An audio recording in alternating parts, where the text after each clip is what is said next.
দেখাই কেমন ফার্টিলাইজারটা তৈরি হয়েছে। আমার সর্ষের খোল এক এক করে সুন্দর করে দিয়ে দিবে আর করে নেব। এই দেখো কত পরিমাণে লাউ হয়েছে। যে আমার টবটা আছে, সকাল সকাল চলে আসলাম ছাদে। তো তোমাদের সবাইকে আমার ছাদ বাগানে স্বাগত। তো দেখো প্রচণ্ড ঠান্ডা পড়েছে, তো গাছের যত্ন তো করতেই হবে। তো আজকে তোমাদের সঙ্গে শেয়ার করব আমার ছাদ বাগানে সর্ষের খোল ব্যবহার। তো সর্ষের খোল আমি ভিজিয়ে রেখেছি 5-6 দিন হলো, তো তোমাদের দেখাবো। তো তার আগে আমি তোমাদের দেখাই আমার ছাদ বাগানে কেমন লাউ হয়েছে। তো আসসালামু আলাইকুম, আশা করছি তোমরা সবাই ভালো আছো। তো আমিও ভালো আছি। আজকে একটা নতুন ভিডিও নিয়ে তোমাদের সামনে হাজির হলাম।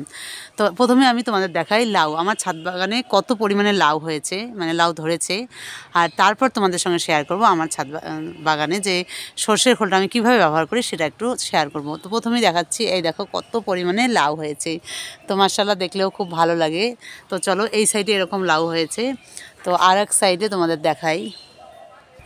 তো আমার লাউ গাছে আমি যখন লাউ গাছটা কাটিং করেছি তারপর এত পরিমাণে লাউ আমার ছাদ বাগানে চলে এসছে। এই যে দেখো কত সুন্দর লাউগুলো হয়েছে। তো এই যে দেখো কত পরিমাণে লাউ এসেছে আমার ছাদ বাগানে, মানে স্ত্রী ফুলেই বেশি আসে, এখন পুরুষ ফুল কম আসে। তোমরা যখন লাউ গাছে কাটিং করবে তখন দেখবে খুব সুন্দর স্ত্রী ফুল আসে আর পুরুষ ফুল খুব অল্প আসে। তো দেখো প্রচুর পরিমাণে লাউ ধরেছে। তো দেখি কতগুলো লাউ আমার ছাদ বাগানে থাকে টেকে, সেটা তোমাদের সঙ্গে শেয়ার করব।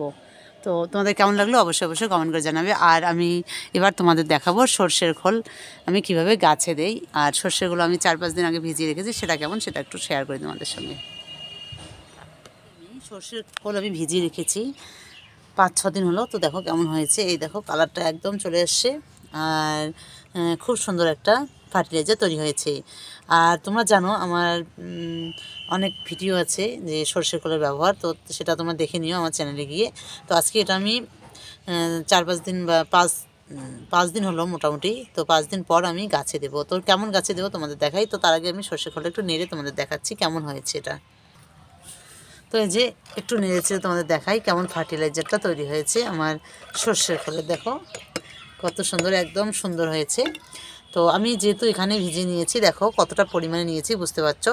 তো আমি এগুলো একদম একটা বড় বালতিতে 1 বালতি পানি নিয়েছি। সেই বালতিতে যদি তোমরা 1 কেজি সর্ষের খোল নাও তাহলে সেখানে তোমরা 5 লিটার বা 6 লিটারের মতো পানি মেশাতে পারো। বা তার যদি 2 কেজি নাও তাহলে 10 লিটার বা 15 লিটার, এরকম কোনো সমস্যা নেই। পানি যেহেতু এটা জৈব সার তাতে কোনো ক্ষতি নেই।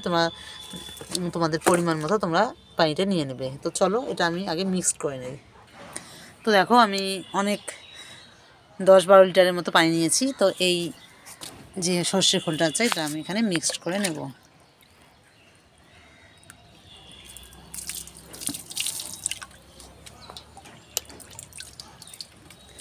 তো মিক্সড করে নিলাম। তো এটা আমি এবার আমার গাছে দিয়ে দেব। তো এবার আমি এই পানিটা কোন কোন গাছে দেই তোমাদের দেখাচ্ছি। আমি আজকে আমার পুরো ছাদ বাগানে দিয়ে দিব, মানে যতটা হয় অতটাই দিয়ে দেব। তো এটা আমি কেমন গাছে বা কেমন গাছের গোড়ায় দেই সেটা একটু তোমাদের সঙ্গে শেয়ার করছি। আমার টবটা আছে, দেখো মাটিটা একদম শুকিয়ে গেছে। তো এই শুকনো মাটিটাতেই আমি এই সর্ষের খোলটা যে ভিজিয়ে রেখেছি এই সর্ষের খোলটা নিয়ে নেব। আর এটা আজকে আমি আলগা করে দেবো না, মাটিটা দেখো শুকিয়ে গেছে।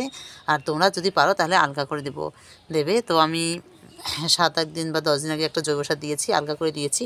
তো আজকে দেবো না, আমি সর্ষের খোলটাই দেবো। আর সর্ষের খোলে প্রচুর পরিমাণে প্রোটিন থাকে যাতে গাছের গ্রো খুব সুন্দর হয়। আর তোমরা অবশ্যই এটা 10 দিন অন্তর বা 15 দিন অন্তর তোমরা অবশ্যই দেবে। খুব ইজি পদ্ধতিতে শুধু ভিজিয়ে রাখবে, তারপর একটু নেড়ে চেড়ে দিয়ে ভালো করে ঢেকেই রাখবে একটা ছায়া জায়গা, তারপর 7-8 দিন পর দিয়ে দিবে। তো চলো এটা আমি এবার এক এক করে সব গাছেই দিয়ে দিচ্ছি।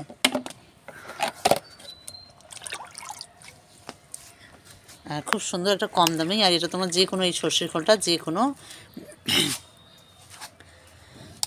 সর্ষের যেখানে মিল থাকে, যেখানে সর্ষে ভাঙে সেখানেই তোমরা পেয়ে যাবে বা যে কোনো স্টোরে পেয়ে যাবে। এটা অবশ্যই তোমরা ব্যবহার করবে তোমাদের ছাদ বাগানে গাছের বৃদ্ধির জন্য বা গাছের গ্রো খুব সুন্দর করার জন্য। তো এরকম করে এক এক করে আমি সব গাছেই দিয়ে দেব।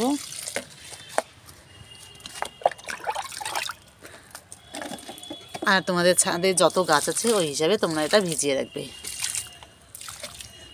আর এটা দেওয়ার পর যখন একদম শুকিয়ে যাবে তারপর তোমরা এটা অন্য গাছে পানি দেবে। শুকানোর আগে তোমরা পানি দেবে না, এটা দেওয়ার পর একদম গাছের গোড়াটা শুকিয়ে যাবে, তারপর তোমরা পানি দিয়ে দিবে গাছে।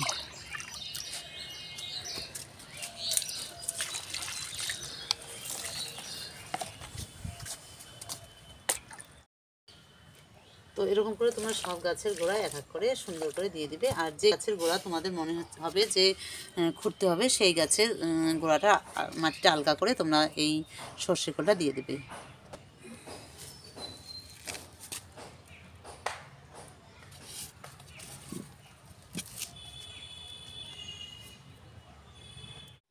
তো এই যে দেখো, তোমাদের আরেকটা জিনিস দেখাচ্ছি। দেখো আমার ছাদ বাগানে বেগুন গাছের মানে এতটা পরিমাণে বেগুন ধরেছে। তো এগুলো যেহেতু আমি ঘরোয়া উপায়ে সব কিছু দেই, তো এখন যদি আমি এগুলোতে সর্ষের খোলটা দিই তাহলে এগুলো আরও বেশি গ্রো ভালো হবে। আর এর যেহেতু গাছে দেখো অনেক সবজি হয়েছে বা ফল হয়েছে, তো তার জন্য গ্রোটাও খুব ভালো হবে গাছে। তো এইদিকে আমি মাটিটা দেখো শুকিয়ে নিয়েছি। তোমরা চেষ্টা করবে যাতে মাটিটা একটু শুকিয়ে নিতে, ভেজা মাটিতে দেবে না। তো এখন এই গাছগুলোর পুষ্টির খুবই দরকার। তো সর্ষের খোলটা এদের জন্য একদম উপযুক্ত সময়, তাতে গাছের ফল ফুল একদম ঝরে যাবে না, আর গাছ খুব সুন্দর গ্রো হবে, আর গাছে পুষ্টির অভাব হবে না। তো এরকম করে সব গাছে দিয়ে দিচ্ছি, যেই গাছগুলো শুকিয়ে গেছে। এই যে দেখো, এই যে মরিচের গাছটা দেখো,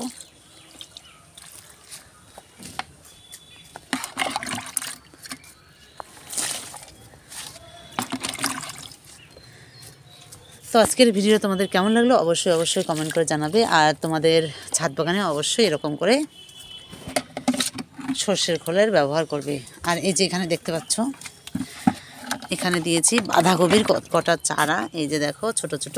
তো এগুলো তো দিয়ে দিচ্ছি সর্ষের খোলগুলো, যাতে গাছগুলোর বৃদ্ধি খুব তাড়াতাড়ি হয়। আর অনেকে বলে যে সর্ষের খোল ভিজিয়ে রাখার পর পোকা আসে, তো সেক্ষেত্রে তোমরা একটু হলুদ দিয়ে দিবে, তাহলে দেখবে একদম পোকামাকড় কিচ্ছু আসবে না।